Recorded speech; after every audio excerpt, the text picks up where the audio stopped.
as Vivi just said, a panel coming up with four excellent people who will be able to help guide us through the last few years. And that's precisely what I want us to do now, to call up Apoorva Bakshi, please. And while she comes up, I'll tell you that she is audacious. The AWE theme continues with her. She's a producer and financier and is going to enlighten us enormously. Lindsay Connor, please, come up next. Lindsay, it says here is... let me get the LLPs correct and the companies correct.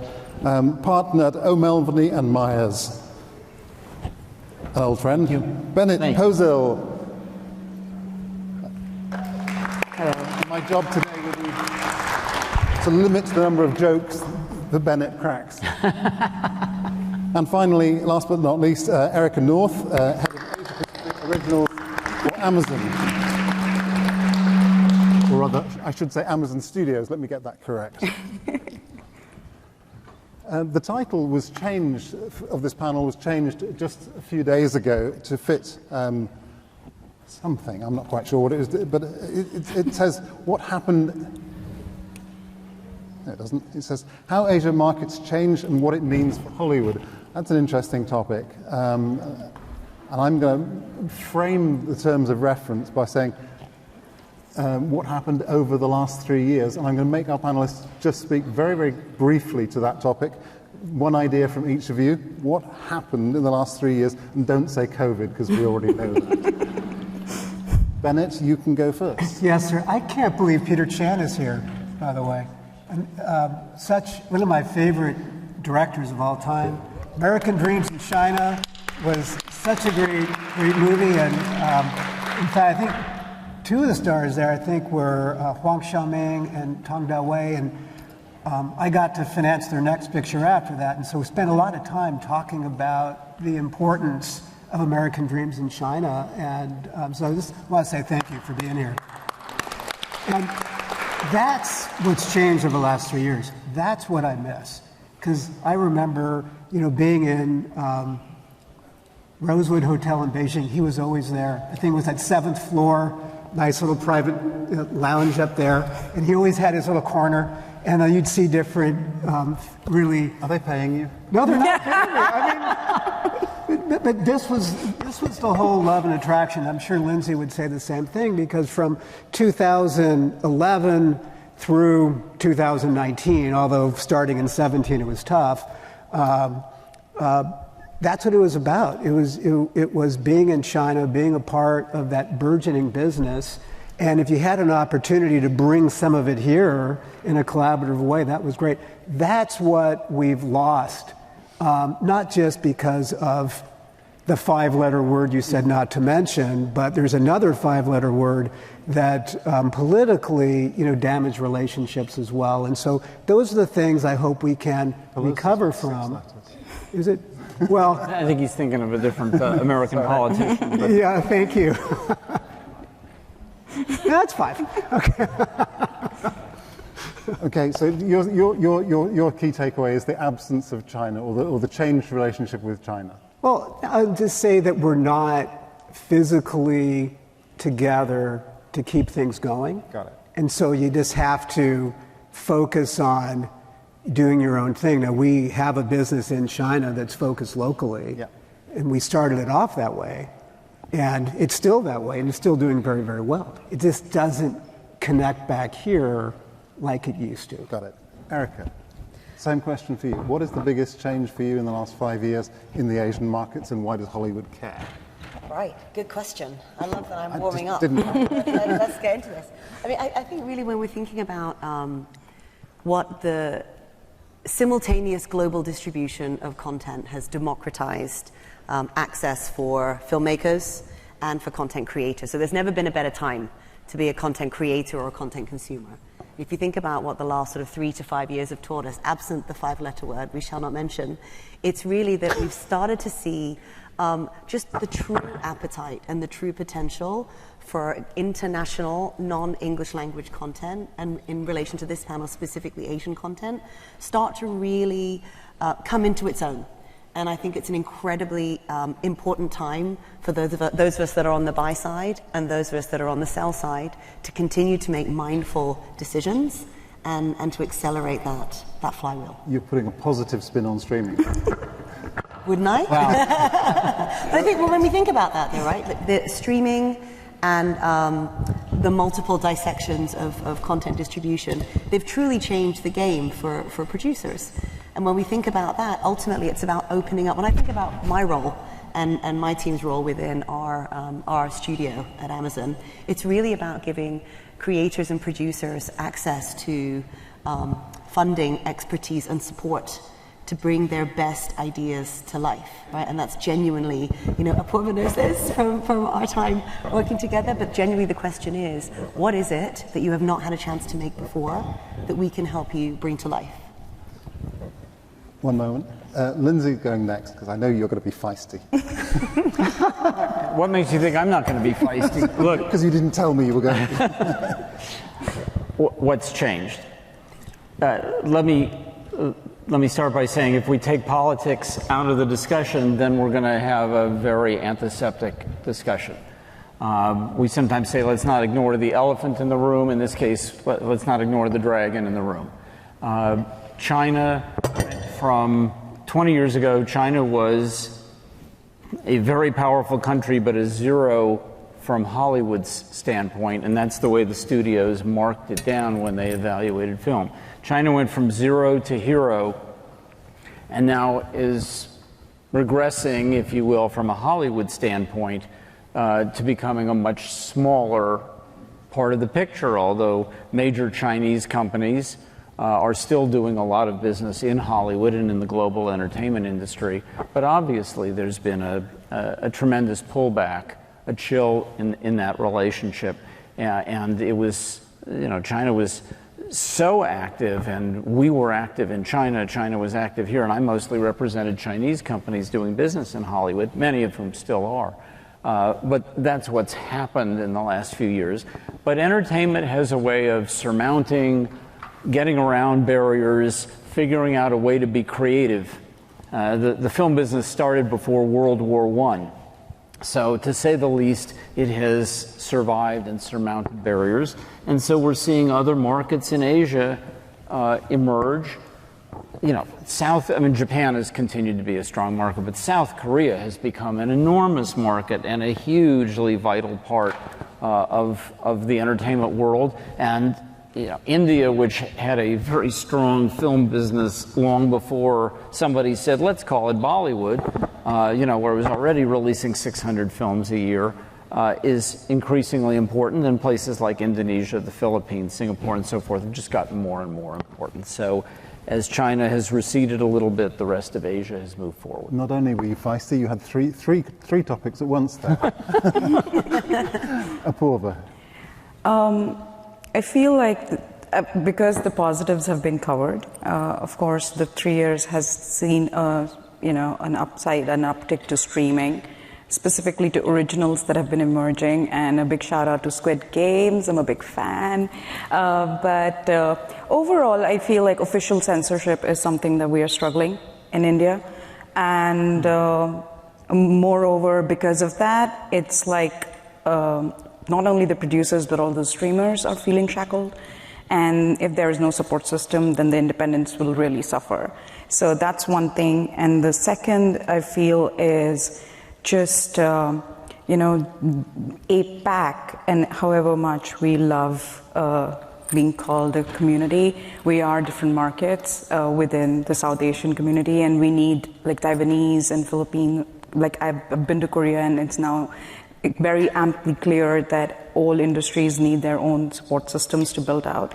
So more focus needs to go there. It's already building, but I think the more focus needs to go there. But I think our biggest struggle is also diversity, inclusion, and equity. I think global players are pulling out on their commitments to building this coalition. And I feel disheartened and a little disappointed as a filmmaker and a producer that the kind of support that I feel here today is not coming from people who can really make things happen in terms of financing. So, do you think the Indian industry has industrially has changed? It feels to me like there's been a lot of very big amounts of money coming into the Indian entertainment scene. There's new access to broadband for a huge population, which has enormously increased the television and viewing population. But some of those things I think are worth looking at as well. Yeah, as in we have 43% in internet penetration right now, and it's a huge economy, but we are $1 to $1 in terms of 600 million viewers, headed to 2024 with 700 million in streaming. Yeah. That's it. And so, but television and broadcast is still at a $9.4 billion revenue. So it's really eating into, and then there's a growing appetite, but I don't think we've reached our full potential. And we are a hugely underscreened market. We are like 9,000 screens for the billion population, right? And that never changes, but we do make $2.4 billion in revenue, so in theaters. So if you see viewership in theaters, it's much higher than every country in the world. It's just we're not serving the same level of screens or opportunities. And then the price of the ticket really comes down to $4. So that's how they're really making money right now. Well, thank you for mentioning the theatrical market. That was one of my other points that I wrote to myself, looking at Asia's theatrical markets, which suffered quite considerably due to COVID, and perhaps disproportionately compared with other places, because local production and local viewing was very high in many Asian territories. So to have that stop, which it kind of did, made a much bigger dent in the box office than it did in other places. And that has a knock-on consequence in terms of finance for production and distribution. I think, Patrick, this is very important to highlight, and I think it's this phenomena that will come into coverage in a couple of months. Is yes, we did get badly hit because of COVID.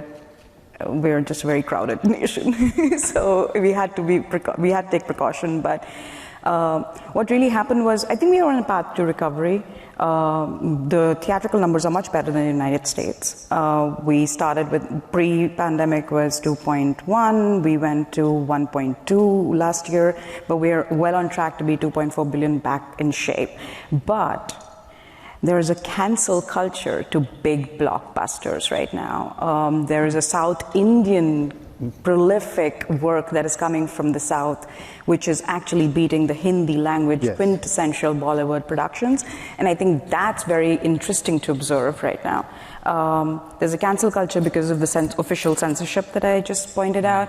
Big actors are not performing, and not because the performances are weak in film, but because there's a boycott culture that's activated. No, I mean, thank you for mentioning this very significant change in India. The so-called Bollywood films, the Hindi language mainstream films, many of them have not performed anything like as well in the last year that might have been expected. And there's a question over star culture and star values in India. But South India, the regional language cinema is leading the way and proving that they have stars and they have stories which weren't being listened to nationwide before. But the theatrical experience across Asia is not as strong. I mean, Korea has fallen down a long way again, and in China the box office is 34% below 2021 levels. And we were at a dinner last night and we were hearing some dire predictions about what might happen after Chinese New Year next year. So maybe theatrical is not there, but that kind of leads on to my next question. Is the digital dividend finally paying off? Is the strength of streaming putting enough money back into the industry? Who's the question? Well, if you're jumping in, but I mean, I know. No. I mean, if you were looking here, I don't know who you're looking at. Everybody is to my left on this panel. Okay. You should go first. No, you go ahead. I'll answer after you. I'm very interested in hearing both. Go. I'm interested in both of you. Go. What's the outside streaming perspective on this? I'm not a theatrical purist. And a lot of people who I grew up with or who I look up to in the industry are. And so I just usually turn off and stop listening to them about it. And I think we have to get past measuring box office as the barometer. In terms of opportunities, let's say in the US, there's so much money being thrown at production as the streaming entities have to build up their library. And so if it's Netflix and they go up and down in subscribers and people look and say, well, I've seen everything, right? There's always going to be this hunger to create. What I do like is if it's Netflix or Amazon or Hulu or others, but I don't know exactly, there is the international look, and there is the grabbing opportunities for if it's Squid Games. There was also that terrific Spanish that bank robbery series. Money Heist. Yeah, that was awesome. Yes. That was really, really good. So I think there's a lot of opportunities there. It's just, how you find it. And by the way, this guy over here, Kenneth, he's trying to put together a feature focusing on mental health.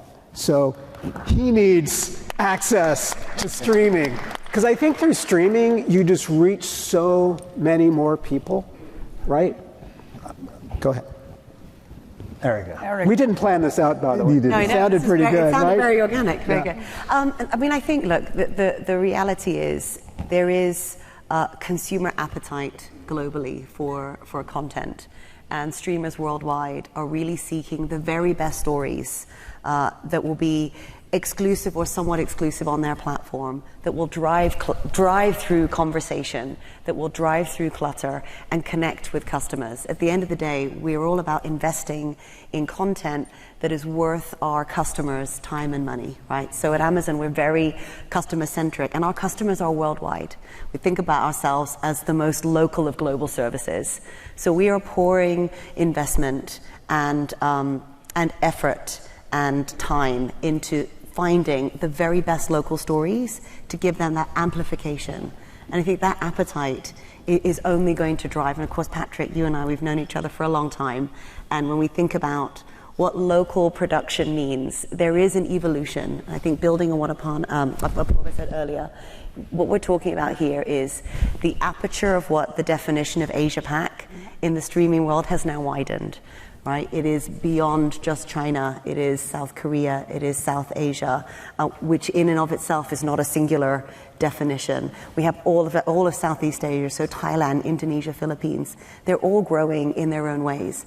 And that definition of what premium is in those markets is changing and shifting. And it's incredibly exciting and gratifying to be at the front end. And I could see Peter nodding here, right? To be at the front end of what that means for creators and consumers. And I think that will only grow. But we've really seen that. That's been a long train coming for the last 10 years. Can I offer a little bit of a counterpoint? The pluses are clear. So we can say God bless the streamers for giving us entertainment in a time of COVID when we didn't feel comfortable going to the theater, and for expanding our view of what we would watch in our living room, for internationalizing the business, because now there is so much international content that is available to us on Amazon, Netflix, and the other folks. And I don't mean to disrespect anybody by doing it. So, and by pumping a ton of money into our business. Let's face it, I mean, we're thrilled to have that money coming for content. The question that I have is, there is something about the shared entertainment experience of watching a film in a theater that I think you miss when you watch it in your living room or on your telephone. And that was the kind of beating heart of the business for a lot of years, or at least the beating heart of the feature business for a lot of years. And the question is, how much of that survives going into the future? with the chaos that's going on in Hollywood, financing shrinking, more of it coming from streamers, business models changing, I think the next chapter has yet to be written. Do we all want to watch Top Gun in our living rooms, or is there something special about seeing it on a screen? I think the answer to that question is yes. The question is, what happens to the non-tentpole pictures? Yeah. The ones that aren't, give it to me in IMAX 3D. Do those have a theatrical future, or will that become the province of the streamers? Yeah, well, I mean, just to build on that briefly, when we think about, is there a world where theatrical it continues its importance? Of course there is. When we look at Indonesia in the last month, for the first time, they had all top 10 movies in Indonesia were local films. And that post-pandemic was particularly important and relevant and poignant for producers locally. So when we think about, the level of investment, when we talk to our partners, for example, we're talking about a multiple dissection of rights opportunities where we work with filmmakers. We just launched an Indonesian movie on our platform called Perfect Strangers. We've also launched a number of films that have had a theatrical window where we then work to take a very quick second window. So what we're ultimately about is customer choice. And I think that's fundamentally important. And the economics and consumer appetite will continue to drive and finesse that model. Patrick, if I may for a sec. In 2019, everybody would talk about how the theaters were really about the big budget blockbusters, and they were all sequels of sequels and sequels. And everybody complained and said, where's the artistic talent, right? And so now, in this liberation, it's everywhere, and it's an equalizing playground now that gives a lot more voice and opportunity to the smallest budget content that people enjoy, and so that's why I like today. Okay, we're nearly running out of time already, so I have to go around the table again and do another little exercise in picking your brains for short answers. If Korea is currently the hottest topic in Asian entertainment, what is the next Korea, Apurva? I'll always say India. Well, then explain yourself. I'm just hoping that a lot of, we know that VC money will never back, and I think streamers are also stretched thin in terms of algorithms. That's something that I wanted to mention in the front, that algorithms have changed our lives a lot. But I think private equity funding needs to pump in India because we don't get any government support. We don't have any state funding. We're not Europe. Arts, we need to build a perspective economy. And if there are VCs and bankers and everybody sitting here, I would say please focus on understanding that art will save this world. The fact that Squid Games was watched by so many people around the world talks about our psyche. And there's something not going right. And I think it's time to be able to invest in smart plans, in efficient, Delhi Crime was my first production. So if I have a curatorial hunting capability of finding those scripts that will go and straight win an Emmy, and it was not miraculous. I worked very, very hard to make it happen. It is very important to start backing, private equity, banking institutions need to come and let go of that whole, look at the prime rate right now. It's just impossible to, take on funding. So either platforms really come to our rescue right now to preserve the sanity of the world and build this perspective economy with us, or we just struggle and keep hustling. So your answer to the next career is India plus private equity? Yes. Okay. Backed by private equity. Lindsay, what's the new career? I'm not sure there is a new Korea at the moment. I think we're going to have to see how the China-U.S. relationship plays out. It's too big a factor in trade, in politics, militarily, and everything else. It's like if a year ago you would say, well, what's going to happen in Europe in the next year? We'd all be wrong because nobody saw the war in Ukraine as a serious possibility. So, Xi Jinping at the Party Congress told the Chinese people to prepare for storms. And the question is that rhetoric showing a tough superpower approach, or is that real?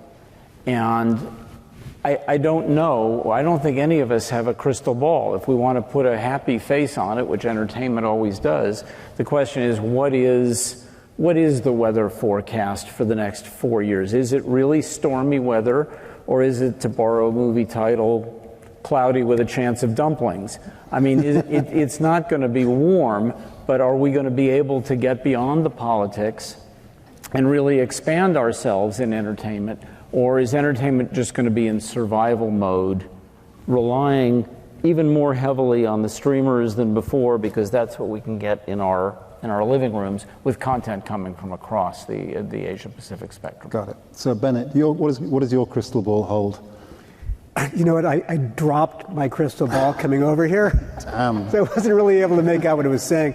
But, you know, you mentioned Korea, and I always think of My Sassy Girl, which was a long time ago. And that's actually what first got me interested in Korea. But then when I collaborated with Bill Kong to create our own Sassy Girl, it didn't work out well. It was called The Last Vampire or something like that. You probably never saw it. But that aside, I think that it's not about what's the territory that it comes from, because I think that we've seen that talent is everywhere.